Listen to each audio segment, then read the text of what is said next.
쿠데타라는 표현 사과하실 의향은 없습니까? 전혀 없습니다. 장관님, 다시 한번 묻겠습니다. 쿠데타라는 표현 사과하실 의향은 없습니까? 제가 이번 사태를 쿠데타라고 규정한 것이 아닙니다. 쿠데타에 준하는 사태고 오늘 아침에도 얘기했지만 이러한 사태가 바로 그러한 위험한 상태로까지 이어질 수 있다라고 이야기한 것입니다. 장관님. 네. 장관께서는 각종 언론 인터뷰에서 여러 차례 대통령 지지율을 언급했습니다. 대통령 지지율이 지금 바닥이다. 진심이 전달되면 고공행진할 것이다. 이런 말씀하셨죠? 네, 그렇습니다. 장관이 그런 인터뷰를 하고 나서도 지지율이 계속 떨어지고 있습니다. 대통령실 참모나 여당 당직자도 아니신 분이 더군다나 정치적 중립 의무가 있는 공무원들을 지휘 통솔해야 하는 행안부 장관이 노골적으로 직접적으로 대통령 지지율을 언급하는 거 적절해 보이지 않는데 어떻게 생각하십니까?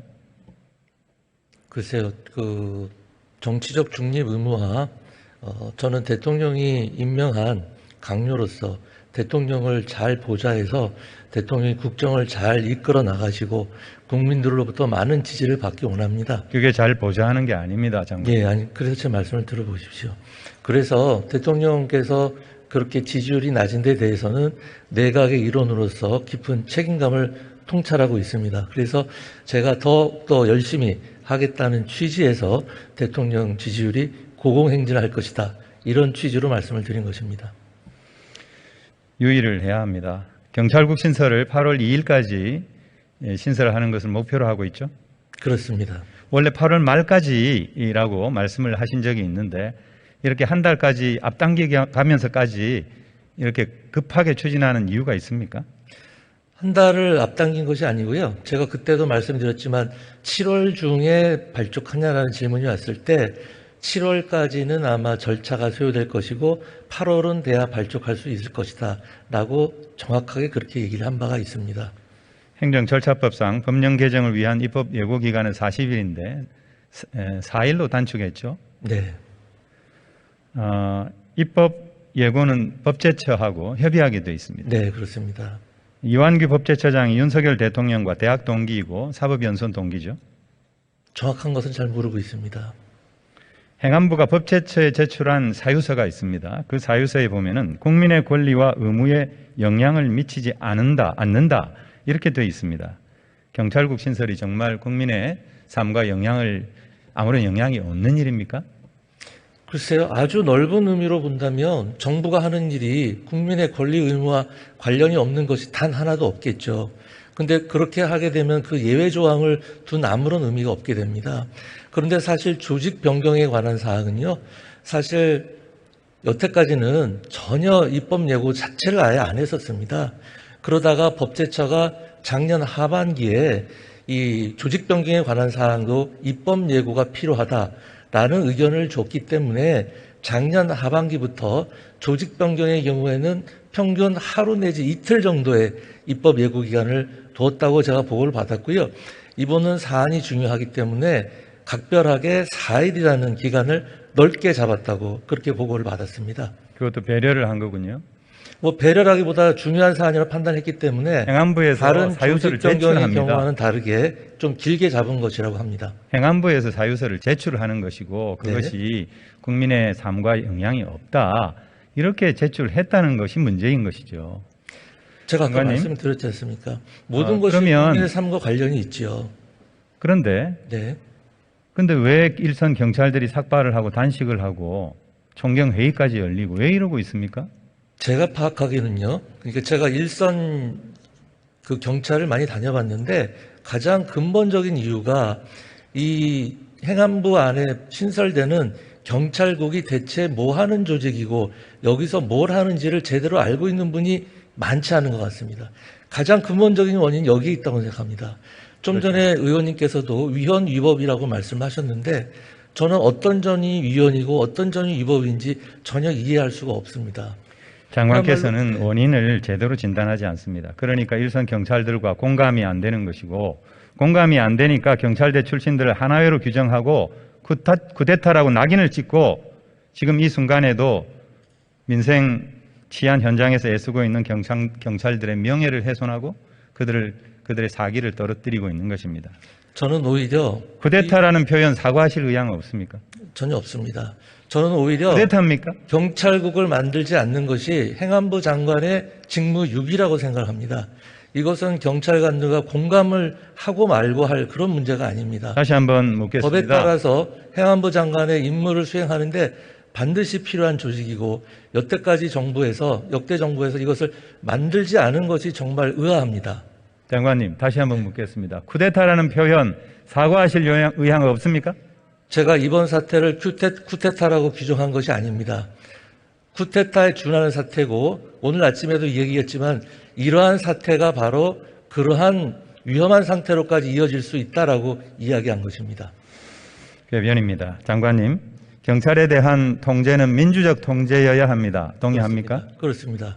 그렇다면 30년 전에 행안부 장관 사무에서 치안을 삭제하고 국가경찰위원회를 통해서 경찰에 대한 통제를 해왔는데 왜 국가경찰위원회의 강화를 통한 통제, 민주적 통제 방안은 강구하지 않습니까? 제가 누누이 말씀드렸습니다만 국가경찰위원회에서 법령상 할 수 있는 일은 자문 정도에 불과합니다. 장관의 자문기구입니까? 장관 및 경찰청장의 자문기구라고 볼 수 있습니다. 아닙니다. 따라서 이 경찰위원회가 제대로 역할을 하기 위해서는 그것이 합당한지 아닌지는 변론으로 하더라도 법의 개정이 반드시 뒤따라야 하는 것입니다. 지금 현 상태로서는 국가경찰위원회가 할 수 있는 일이 이 경찰 지휘 통제와 관련해서는 아무것도 없습니다. 장관님, 국가경찰위원회, 국가경찰과 자치경찰의 조직 및 운영에 관한 법률 제10조 1항에 인사예산 장비통신, 인권보호, 부패방지 등에 관한 사무에 대해서 심의하고 의결하는 기구가 국가경찰위원회로 되어 있습니다. 네. 경찰국이 장관의 인사 제청권만을 보좌하는 조직이라고 해도 이 역시 인사 문제이기 때문에 국가경찰위원회 심의 의결 사항입니다. 왜 국가경찰위원회를 패싱했습니까? 어떤 점에서요? 지금 경찰국 신설 관련해서 국가경찰위원회에 상정을 해서 의결을 받았습니까? 경찰국 신설은 국가경찰위원회의 심의 의결 사항이 아닙니다. 그리고 국가경찰위원회의 동의가 필요한, 예를 들어서 이번 경찰청장 후보자 제청, 그런 부분이 있을 때는 당연히 국가경찰위원회의 동의를 받았고요. 지금 경찰국 신설에 관련해서는 국가경찰위원회의 심의 의결 사항이 전혀 아닙니다. 국가경찰위원회에서 그런 의견을 제출했고 전 국가경찰위원장인 박정훈 서울대 법학전문대학원 교수도 그렇게 얘기했습니다. 장관님 말씀이 법입니까? 그렇진 않습니다. 하지만 겸손해야 됩니다, 장관님. 겸손의 여부가 아니고요. 그분들은 민간인 신분에서 한 이야기고 공무원은 법을 집행할 의무가 있고요. 그 해석이 유권 해석이 되는 것입니다. 그래서 소관 업무에 대해서는 그런 식으로 따지게 되면 수많은 민간인들이 각자 자기 의견을 내릴 때 누구의 의견을 따라야 되는 것입니까? 그만 듣고 하나의 싶습니다. 장관님 의견일 지금 뿐입니다. 궤변을 그만 듣고 싶습니다. 제 질문에 답을 좀 해주세요. 정부조직법 제34조 5항 치안사무를 관장하기 위하여 경찰청을 둔다. 잘 아시죠? 네. 네. 이 조항은 원래 치안사무를 관장하게 하기 위하여였습니다. 아시죠? 네, 그렇게 되면 이 치안사무를 관장하는 것은 행안부 장관입니까? 경찰청장입니까? 지금 현행 법령상 행안부 장관이라고 판단하고 있습니다. 그렇지 않습니다. 법 조문상 그렇게 되어 있습니다. 관장하게 하기 위하여. 관장하기 위하여라고 되어 있습니다. 현행 법률은. 그러니까 지금 현행 법률대로 하셔야 연혁을 된다. 봐야죠. 연혁을. 아니, 저도 그 과거에- 정도는 압니다. 장관님. 제가 법조인은 아니지만은 아니, 저도 지금 국회의원이에요. 아니 현행 법률이 장관님. 중요한 거 아닌가요? 박정훈 교수도 분명하게 이렇게 못을 박았습니다. 왜 그렇게 아니, 네, 박 고집을 교수님의 피우십니까? 의견이 중요한 것이 아니죠.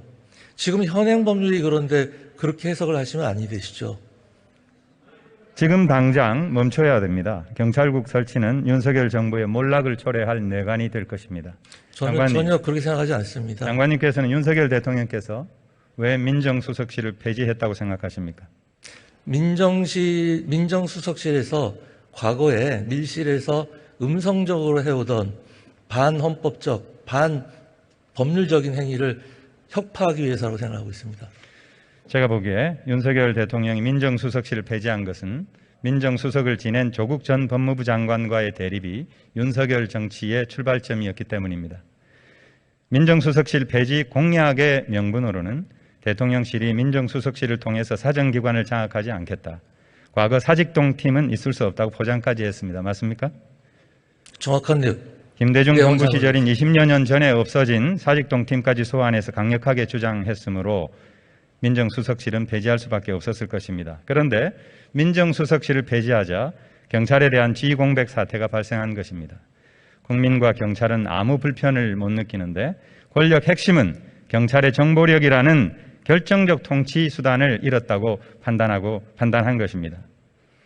국가정보원은 이미 국내 정보 수집 활동을 중단했고 검경 수사권 조정으로 검찰을 통한 경찰 지휘도 어려워졌습니다. 법무부에 인사검증단을 설치하고 검찰의 정보관리 담당관실을 확대해도 한계가 있습니다. 정보경찰의 필요성이 매우 절박해진 것이죠.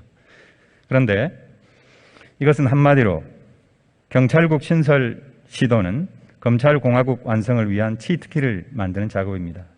장담하건대 이대로 진행이 되면 20년 전 사라진 사직동 팀 그 자리에 이상민 팀, 용산 팀이 서지 않으리라는 보장이 없습니다. 어떻게 생각하십니까? 의원님께서 말씀하신 바로 그 점 때문에 행정안전부 안에 경찰국을 설치하는 것입니다. 일부 방금 인정을 말씀하신 하시는군요. 바와 같이 네. 청와대에서마저, 즉 대통령실에서마저 경찰에 대해서 아무런 지휘와 통제를 할 수 없다면 경찰은 과연 누구를 위해서 존재하고 누구의 통제와 지휘를 받습니까? 더욱이 이러한 독재를 주도하는 것이 우리 이상민 장관이시기 때문에 더 안 된다는 것입니다.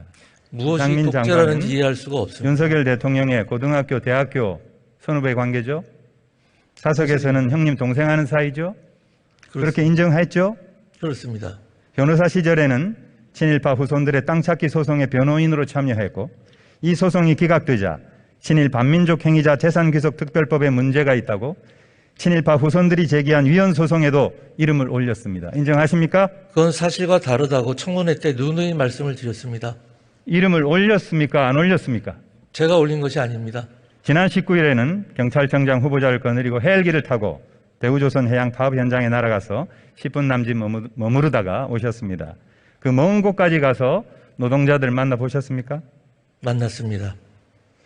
만나지 않은 것으로 저는 알고 있습니다. 만났습니다. 인터뷰 내용이 언론에 다 보도되었습니다. 장관께서는 노동자를 겁박하고 위력과시를 한 것입니다. 그리고 대통령 지지율을 걱정하고 있습니다. 문재인 정부 때 제대로 수사 안 된 것이 있다면서 노골적으로 수사 개입 의지를 표명하고 있습니다. 그렇지 않습니다. 장관께서는 대한민국 경찰의 3대 트라우마를 아십니까? 모르고 있습니다.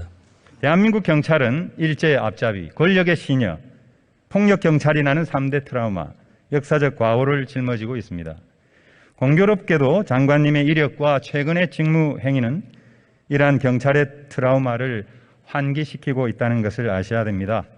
그 반대로 장관의 생각합니다. 역사 의식이 일제와 독재를 경험하면서 경찰이 저질러온 역사적 과오를 반성하고 민주적 경찰상을 정립하는 데 있어서 적합한 것인지를 묻고 있습니다. 그동안 일선 경찰관들은 헌신과 법제도 개선을 통해 과거 경찰의 흑역사와 그 상을 점차 씻어내고 국민의 경찰, 민주경찰로 자리매김하고 있는 상황에서 경찰에 대한 민주적 통제면 모르되 역사를 거꾸로 돌리는 위헌적, 위법적 경찰국 신설과 시규칙 제정은 도저히 용납될 수 없는 반민주적 폭거가 아닐 수 없습니다. 정반대입니다.